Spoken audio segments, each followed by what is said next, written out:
အောင်မြင်တဲ့ဆိုတဲ့စကားကိုကြားလိုက်ရင်ဘာကိုအရင်ဆုံးပြီးမိပါတယ်လေဒီနေ့မှာတော့ကျွန်တော်တို့အားလုံးယဉ်နှိနေကြဖြစ်တဲ့အောင်မြင်မှုရင်ဖုံစံခွက်တွေကိုခဏဖေးဖယ်ထားပြီးတော့အောင်မြင်မှုစစ်ဆိုတာတကယ်တော့ဘာဖြစ်နိုင်မလဲဆိုတာကိုအတူတူလေ့လာကြည့်ကြအောင်ကဲဒါဆိုရင်ဒီမေဝိုးလေးပေါ်မှာပဲအခြေခံပြီးဆက်ပြီးစဉ်းစားကြည့်ကြရအောင်ကျွန်တော်တို့တကယ်တမ်းလိုက်ရှာနေတဲ့အောင်မြင်မှုဆိုတာရဲ့နှစ်တာယာကတကယ်တော့ဘာများဖြစ်မလဲဒီမေကုန်းကိုမေးလိုက်ရင်လေအများစုကတော့ထေကြမှာပိုက်ဆံတို့ယာဒူးတို့ကားကောင်းကောင်းတို့ပေါ့ဒါတွေဟာလူတိုင်းဝိုင်းကသတ်မှတ်ထားတဲ့အောင်မြင်မှုရဲ့စံနှုန်းတွေလိုဖြစ်နေတာကိုဒါပေမဲ့အဲ့ဒီစံနှုန်းတွေကတကယ်ပဲပြည့်စုံတဲ့ဘဝတစ်ခုကိုပေးစွမ်းနိုင်ရဲ့လားဆိုတာကိုအခုစပြီးမေကုန်းထုတ်ကြည့်ကြရအောင်ကဲပထမဆုံးအပိုင်းအနေနဲ့ပေါ့နော်မာယူနေတဲ့စံနှုန်းတွေဆိုတဲ့ခေါင်းစဉ်ကိုချက်ကြည့်ရအောင်ဘာလို့လူအများစုလိုက်နေတဲ့အောင်မြင်မှုရဲ့လမ်းကတကယ်တမ်းမှစီးပြအားငယ်မှုတွေစီကိုပဲဥတီညီတက်တယ်လေဆိုတာကိုလေ့လာကြည့်ကြပါမယ်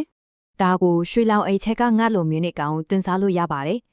ဆိုလိုတာကငွေကြေးနဲ့ယာရုနောက်ကိုပဲအာယုံစိုက်ပြီးလိုက်နေမိတဲ့အခါတကယ်တမ်းမှကိုမပြောရွှေနဲ့အလုပ်တွေမှာပိတ်မိနေပြီးစိတ်ဖိစီးမှုများတဲ့ဘဝကိုမတိလိုက်ပဲဖန်တီးမိသွားစေနိုင်တဲ့ဆိုတာပါပဲဟုတ်ပါတယ်ဒါကဘာနဲ့တူလဲဆိုတော့ချိန်ခွင်းတစ်ခုလိုပါပဲချိန်ခွင်းရဲ့တစ်ဖက်မှာချမ်းသာကြွယ်ဝမှုနဲ့ယာရုကုန်ရှင်တွေရှိနေပေမဲ့တခြားတစ်ဖက်မှာတော့စိတ်ငြိမ်းချမ်းမှုတွေကျမကြီးတွေလိုတကယ်တန်ဖိုးရှိတဲ့အရာတွေဆုံးရှုံးနေရတတ်ပါတယ်ဒါကအောင်မြင်မှုလို့ထင်ရတာနဲ့တကယ်ပျော်ရွှင်မှုကြားကကြီးမားတဲ့ကွာချက်တစ်ခုပါပဲဟုတ်ပြီဒါဆိုရင်ပို့ပြီးတော့အသေးပဲရှိပြီးပြည့်စုံတဲ့အောင်မြင်မှုတစ်ခုကိုဘယ်လိုတိစောက်ကြမလဲအခုဒုတိယအပိုင်းမှာတော့ပို့ပြီးကျမ်းမာပျော်ရွှင်တဲ့ဘဝကိုဖန်တီးပေးမယ့်အောင်မြင်မှုစစ်ရဲ့မန်တိုင်၃ခုအကြောင်းကိုဆွေးနွေးသွားကြပါမယ်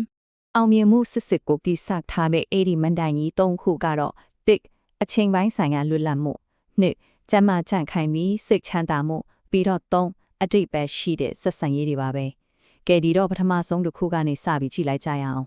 ်ပထမဆုံးမန်တိုင်ကတော့အချိန်ပိုင်းဆိုင်ရာလွတ်လပ်မှုပါပဲဆိုလိုတာကကိုလို့ချင်တာကိုလှုပ်ချင်တဲ့အချိန်မှာလွတ်နိုင်တဲ့စွမ်းအားပေါ့ခဏလောက်စဉ်းစားကြည့်လေပိုက်ဆံနေဒေါင်းလိုပုံနေပါစေကိုတော်တုံးဖို့အချိန်မရှိရင်အဲ့ဒီစီးစဉ်တွေကဘာလို့လို့ရမှာလဲဟုတ်တယ်မလားဒါကြောင့်အချိန်ကိုကိုယ်တိုင်ပိုင်နိုင်ခြင်းဟာအကြီးမားဆုံးသောချမ်းသာမှုတစ်ခုဖြစ်ပါတယ်ဒုတိယမန်တိုင်ကတော့ဒီစကားလေးထဲမှာအားလုံးပါတယ်ဗျာကမ္ဘာပေါ်မှာအချင်းတာဆုံးဖြစ်နေပါစေအရာထက်လဲနေရရင်အဲ့ဒီစီစဉ်တွေကအတိပ္ပယ်မရှိတော့ပါဘူးတဲ့ဒါကဘာလို့ရှင်းရှင်းလင်းလင်းပြနေလဲဆိုတော့ရုပ်ပိုင်းကျမကြီးရောစိတ်ပိုင်းငင်းချင်းကြီးကိုရောကအတိပ္ပယ်ရှိတဲ့အောင်မြင်မှုအတိုင်းရင်အခိုင်အမာဆုံးအခြေခံအုတ်မြက်ပဲဆိုတာပါပဲနောက်ဆုံးနဲ့တတိယမနိုင်ဒါကတော့လူမှုဆက်ဆံရေးတွေပါပဲတိပြန်ပညာရှင်တွေရဲ့လေ့လာချက်တွေအရပါနော်လူတစ်ယောက်ရဲ့ရေရှည်ပျော်ရွှင်မှုကပိုက်ဆံထက်ဆိုင်ရင်ကောင်းမွန်တဲ့ဆက်ဆံရေးတွေပုံမှာပိုပြီးတော့မူတည်နေတယ်လို့ဆိုပါတယ်ကိုဘေးမှာအားပေးဖို့အကြံပေးပဲမိသားစုနဲ့တငယ်ချင်းကောင်းတွေရှိနေတာကတကယ့်ကိုအဖို့မဖျက်နိုင်တဲ့အောင်မြင်မှုတစ်ခုပါပဲကဲသဘောတရားတွေကိုသိပြီဆိုတော့အရေးကြီးဆုံးအပိုင်းကိုရောက်လာပါပြီအဲ့ဒါကတော့ကိုယ်ပိုင်အောင်မြင်မှုကိုဘယ်လိုပုံဖော်မလဲဆိုတာပါပဲတခြားသူတွေသတ်မှတ်ချက်တွေကနေယုံထွက်ပြီးကိုယ့်အတွက်တကယ်တန်ဖိုးရှိတဲ့အသေးပဲဖွင့်ဆိုချက်စီကိုပြောင်းလဲဖို့အချိန်တန်ပါပြီတခုတော့တည်တည်ချာချာမထားဖို့လိုပါတယ်သူများခင်ဖေးတဲ့လမ်းကိုရှောင်နေသေးရတော့ကိုယ်ပိုင်အောင်မြင်မှုအစစ်အမှန်ကိုဘယ်တော့မှတွေးမှာမဟုတ်ပါဘူးအဓိကဘာလဲဆိုတော့အပြင်ကလူတွေရဲ့အတင်မပြုမှုကိုလိုက်ရှောင်နေတာကိုရပ်ပြီးကိုယ့်အကွေးစိတ်ရဲ့အတန်ကိုပြန်နားထောင်ဖို့ပါပဲဒါကိုလှုပ်ဖို့အတွက်ကိုမေးခွန်းလေးတွေပြန်မေးကြည့်အောင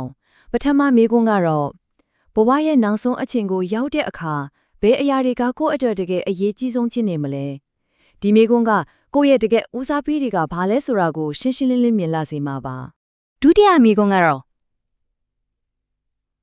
ဘာကငါ့ကိုတကယ်ပျော်ရွှင်စေတာလဲဆိုတာပါပဲဒါကအပေါ်ယံအောင်မြင်မှုတွေထက်ကိုယ့်ရဲ့အတွင်းစိတ်ကနေတကယ်ဖြစ်တည်လာတဲ့ပျော်ရွှင်မှုရဲ့ရင်းမြစ်တွေကိုရှာဖွေဖို့ပါပဲ